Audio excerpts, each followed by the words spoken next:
So here's the finished product.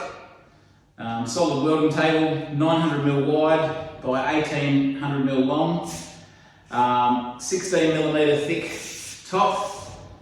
Each side has pull-out work rest when you're working on long material. They pull out like that, and like that. Heavy-duty castor wheels, so I can wheel it around the workshop. And one final thing.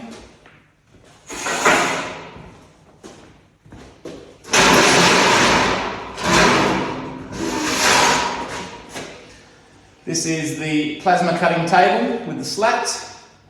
And that slides into the side, like so.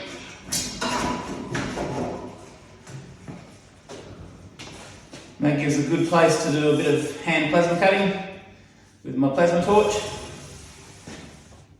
And that plasma table can fit into either of the sides if you take the work rest out, or either this side or this side as well. So it's a bit versatile depending on how it's situated in the workshop. But yeah, I think it'll serve me well. Thanks for watching.